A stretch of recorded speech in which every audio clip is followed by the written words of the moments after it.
I didn't want anyone to look at her as a drug addict because she was just so wonderful.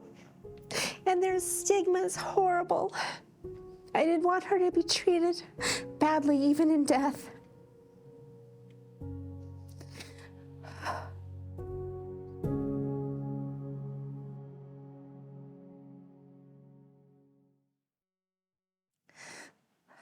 She was beautiful, smart, playful, artsy, loved sports. She played in many sports. She played basketball. She played volleyball. She had a lot of friends. She was a friend to everyone and was very caring. She was a character. She was a stinker. I used to have to chase her in the grocery store or any place. She would hide from me because she was just funny like that. You could hear her naughty laugh. But she was an adventurer. She was a leader. She was the class president in the 7th grade. She was the lead in all the plays in junior high. She was an honor student. These are things that she strived for, but those things didn't matter. Deep down inside, she was just a beautiful girl who cared so much about others. Before she passed away, she was in recovery. So her last relapse was in 2017. And I think she really got rocked from that because I'm going to go a little bit deep here. So we'd been through a lot with her. She was bipolar, okay, and diagnosed that at 21 when we figured this out, because she went from all of these things that she was performing. I realized she was performing to try to get through this bipolar disorder, but we didn't understand what this was. She didn't understand what this was. And she had 3 relapses from 2014 to 2017. And by 2017, she was in her last place. This was the 3rd place that she'd been to. We were in Texas, and she was driving 6 hours away from San Antonio with her Baptist church in recovery to go help other people off the streets with recovery. The girl that was driving fell asleep, and the car rolled, and it rolled 6 times. Gabby was thrown from the vehicle 25 feet, and the girl that was driving passed away instantly. The passenger had a crushed shoulder, and Gabrielle claims to have passed away and come back, and she has a beautiful story about that. But on to the project. It really inspired her after that, as you can imagine, being so close to death, that when she came out of that, she did try. She had a few hiccups with relapses and addiction, but she really focused on helping other people. She would drive around with other people, help offer people that were on the streets that looked like they were on drugs to come to a recovery home. And in her recovery home and other places like AA, she was taking note, and she was writing about people who have had recovery, and she was just asking the question, how did you do it? How did you do it? Tell me about that. Tell me about, tell me about your courage. Tell me about your strengths. And this was something that she wanted to do and to put into a film for courage, strength, and recovery. And she wanted to also do a film about her own life, her strengths, her courage, and what she overcame.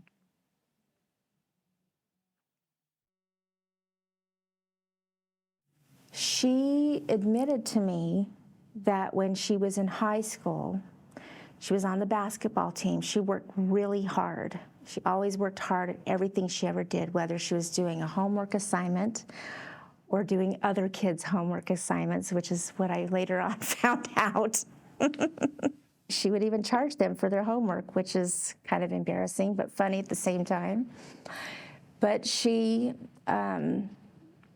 told me that when she was running track and trying to stay on top, that some kids offered her ADHD medication.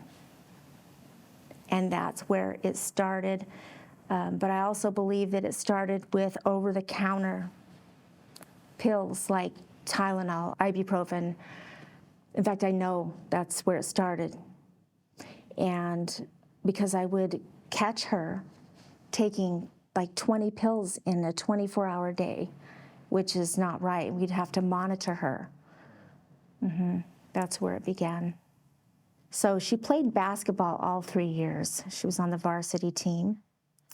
And she did track her sophomore year and her junior year.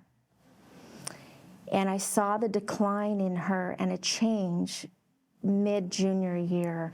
See, Gabrielle was a year ahead in age of everyone else because of the state that we moved from I think it was from Utah to Arizona, and she was ahead of everyone else. So here she was 18 years old, everybody was 16, 17, right?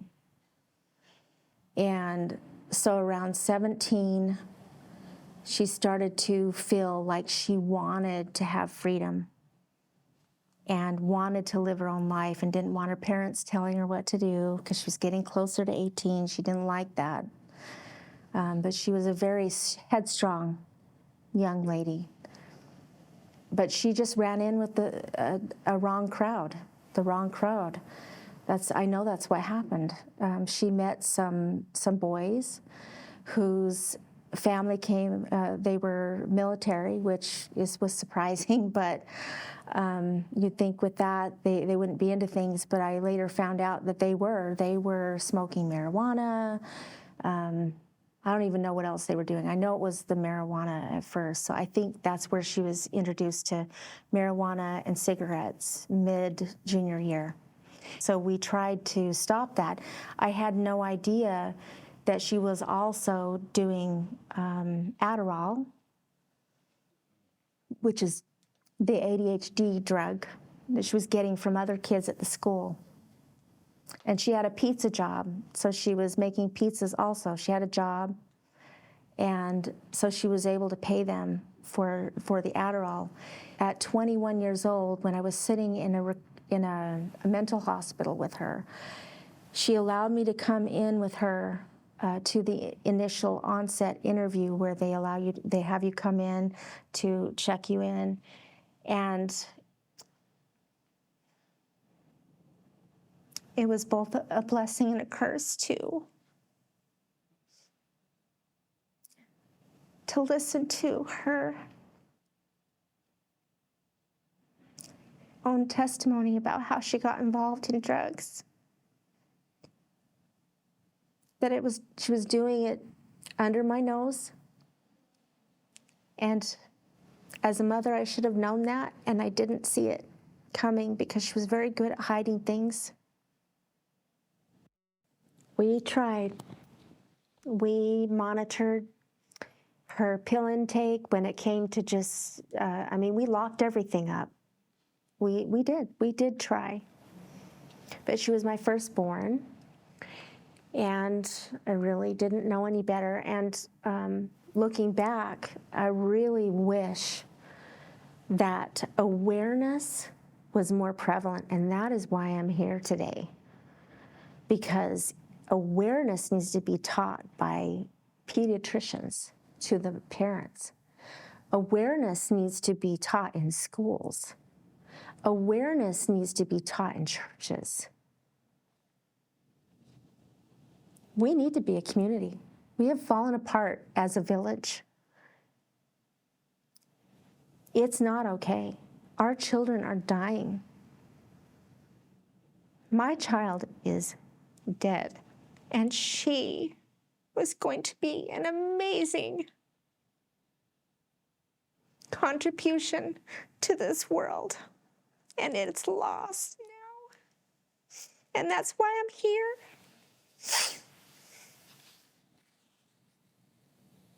Because she would want me to warn everyone.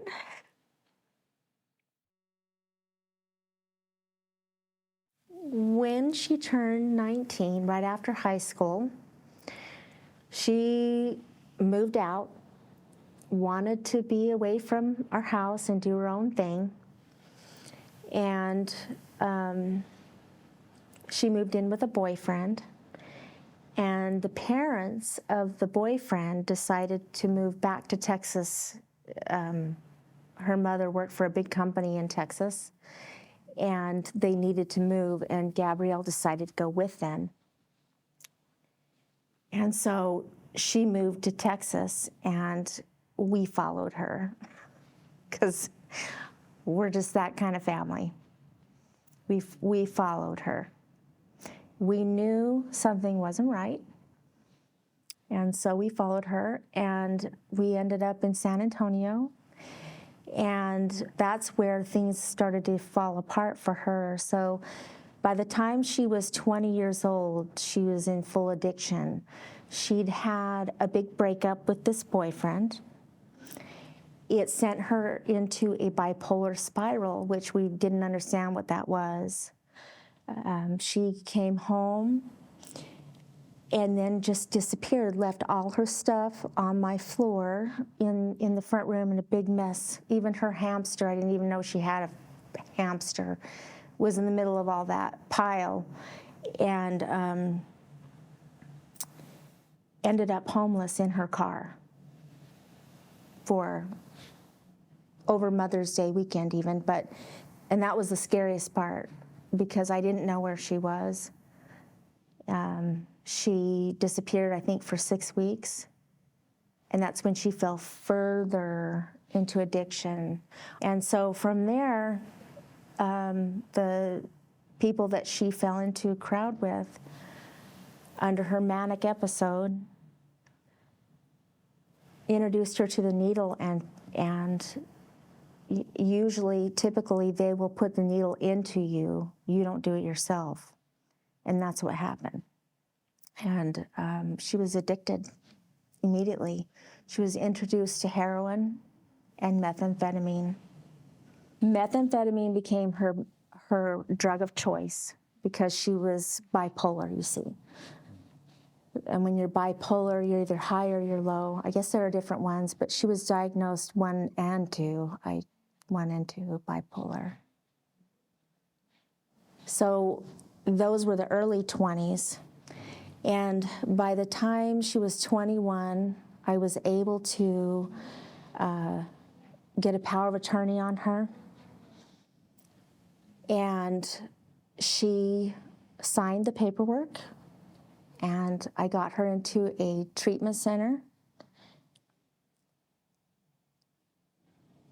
Teen Challenge, and she was there for 15 months, did really well, came out on the other end as a leader, and was planning to be there for about a year to help other people get out of addiction. But that didn't work out for her, excuse me. Because like I said, she's headstrong. It didn't work out. I guess something happened. And she came home and did really well, and she actually planned for a mission with the LDS Church, and planned for a mission. She was sober for 3 years. By this time, she was 24. Went to Salt Lake City when her boyfriend, a new boyfriend, went to go on a mission. And she just followed him there, just up and left, and that's the bipolar disorder. So here we are as parents and a family trying to deal with addiction one day, or in one stint, and then the bipolar on the other. Either one is running.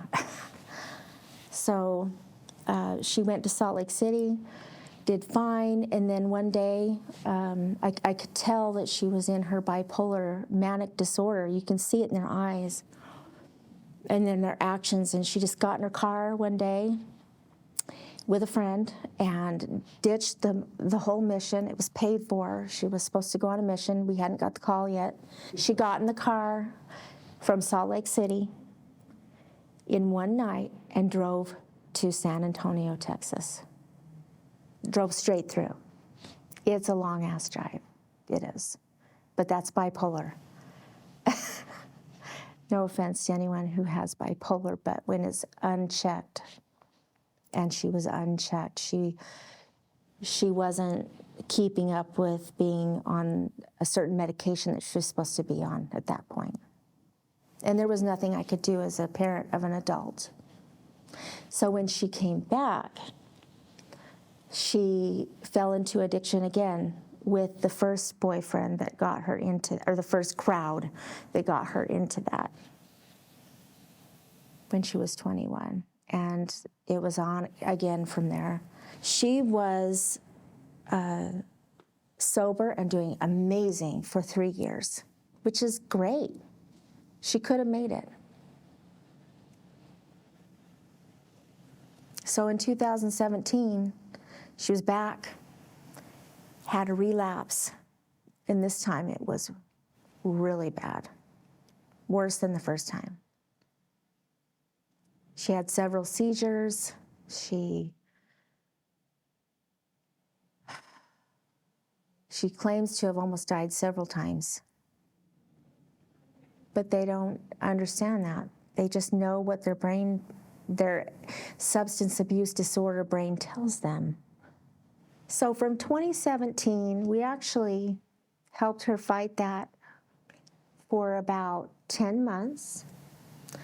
She actually showed up on my doorstep in April of 2017 from Salt Lake City, Utah, and fell into addiction again. And we got her into a facility in San Antonio, which then flew her out to California. And our insurance company couldn't pay anymore. And so they said, she's fine. And she wasn't. She wasn't fine at all. I'm glad she could tell her story because people need to understand that we need more. We need more. Like I said, in our villages, we need more to help this epidemic, this genocide. It is. And Gabrielle was forced to leave because she had several issues. She was bipolar. She was substance abuse disordered, and she had developed an eating disorder. So once they had found out that she had an eating disorder, they sent her from the facility where she was getting treatment for substance abuse disorder and said, okay, you've been here for a month, you're fine now. We're gonna send you to this substance abuse disorder facility in California, which is where she was at when they sent her. And she was there for 2 weeks. 2 weeks. And because she told them she was fine, because she ate a little more or whatever, she even admitted this. I didn't want to be in there, so I did what they told me.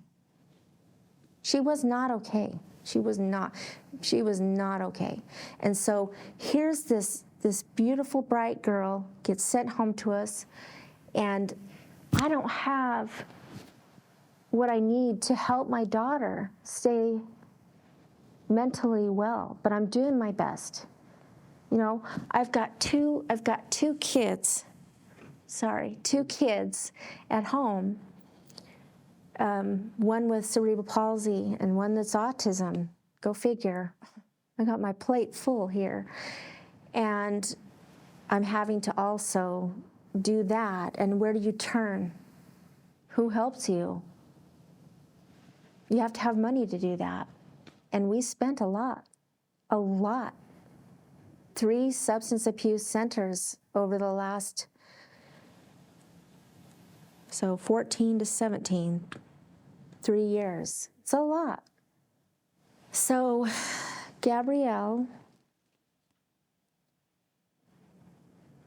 was in Phoenix, Arizona, from Texas, on the spur of the moment, because the boyfriend that she met in recovery in 2018, his father passed away. And he passed away December 26th, 2019. And they left spur of the moment on December 27th, I believe, 2019, to go to Phoenix to take care of his father and his remains. And he was his father's only child, so they went there. Her boyfriend at the time, well, they both actually had had a relapse, just so you know. So they met in recovery in 2018. Gabrielle had a relapse with her boyfriend 2 or 3 times. And he actually fully relapsed. And she was trying to just take care of him because she had no track marks on her arms when she went in, when they picked her up, when she died. But they went to Phoenix to take care of everything. She was there for 2.5 weeks. And he was supposed to check himself into a recovery place. And he ended up buying some pills, Percocet, supposedly, with the Percocet markings, because he claimed that Gabby was in pain. Now, if you remember, I told you she had a rollover accident in 2018. She broke her hip, her collarbone, her wrist, her ankle, her pubic bone, and had to recover. And so you can imagine going from one barometric pressure to another. And she was in pain and didn't have insurance now because she was off of our insurance now that she was 27 and not 26 anymore. And so he went to get some illicit pills to help her, supposedly, is the story he tells me. And she took one pill while he was in the bathroom, and he was in the bathroom shooting up, and he passed out. And when he came out, Gabby had passed away on a hard cement floor right there in front of his door. And he never told me this, but he told a confidant, somebody I know and trust, that was very close to, that she had knocked on that door. He didn't answer the door, and he suffered from a lot of guilt from that. But I understand addiction. I'm not saying that's okay, but I understand. Friday morning on January 31st, 2020, at 7:30 in the morning, I got a phone call, and I looked at my cell phone, and it said Phoenix Police. I knew before I picked up that phone what was going to be told me. My husband was in the bedroom, and we thought my son, who was 14 at the time, had gotten on the bus because we heard the bus pull up, but he didn't. He missed the bus. So that morning was horrific because I answered the phone, and my husband was standing there. They told me. I put it on speakerphone, and my husband fell to his knees and started screaming. And I don't know how I kept it together, but I knew I had to, because I had to take care of my family, and I had to be calm so I could hear what they were saying. My poor son heard all of that.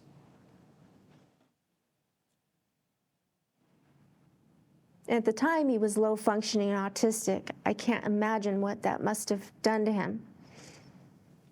When we came downstairs, he was pacing back and forth in the kitchen. He heard it all. So that's how we heard.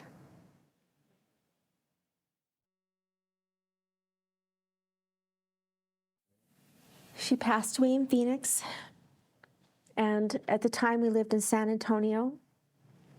So the first person I called was my sister Angel, who is 7 years older than me. I just wanted to let one person know so that whatever could happen could happen. I didn't even know. I just knew that I needed to take action, and all I could think of was getting to my daughter because I didn't want anyone touching her. I didn't want anyone touching her.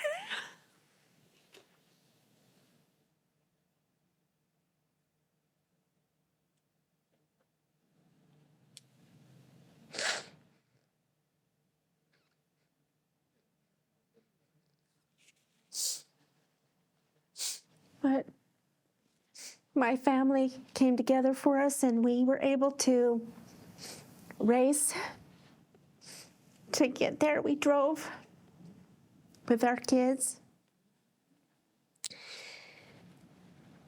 And I was able to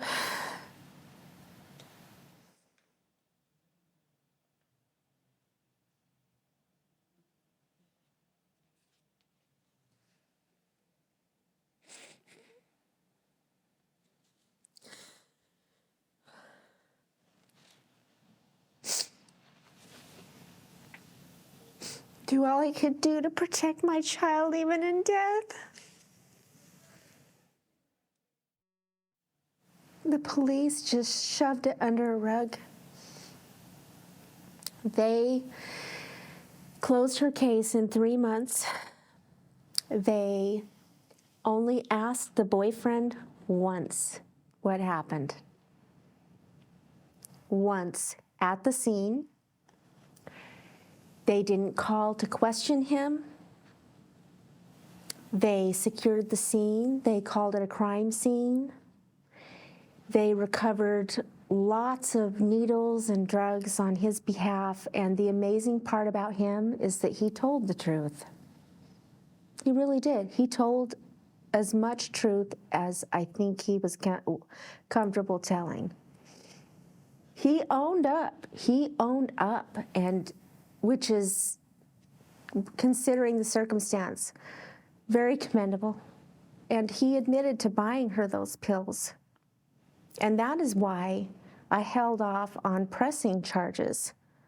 But they closed the case on us so fast, in 90 days. April 27th, they closed the case. January 31st, in fact, it was less than 90 days. And they called it an accident. But they didn't research it.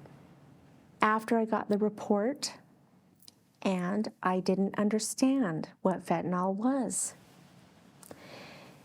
I had joined a few sites online. I can't recall which one it was that I had talked about my daughter's death and mentioned the word fentanyl. But I had a gentleman who had lost his son say, you need to join this group, Lost Voices of Fentanyl, because your daughter was poisoned. So I pulled up her report, and her report shows ibuprofen, which is, for bipolar disorder. She had caffeine in her system. That was Gabby. She drank coffee every day. She had marijuana in her system. At this point, what is that? Right. But then she had fentanyl, 2.5, I think, NL. That's what it said. And that's what took her life. So I joined Lost Voices of Fentanyl. They helped me understand that she was poisoned because my daughter didn't have any track marks. She took a pill. No one takes a pill and dies. No one takes a pill to feel better, whereas she was aching so badly from this rollover accident and wants to die. Her journal, what she wrote in the last few pages said, I want a family. I want to be a movie producer. I want to tell my story. I want to tell other people's stories. I want to change lives, and I want children. She talked about how much she loved her boyfriend and his daughter so much, and was so excited to be a stepmom. And little did we know that we would be here right now, telling her story to a film producer in this way. But I know that my daughter would want this now. From where she stands, it's a 360-degree vision. And she would want to save anyone's life. Anyone's life. Doesn't matter who you are, where you come from. And so do I. That's why I'm here.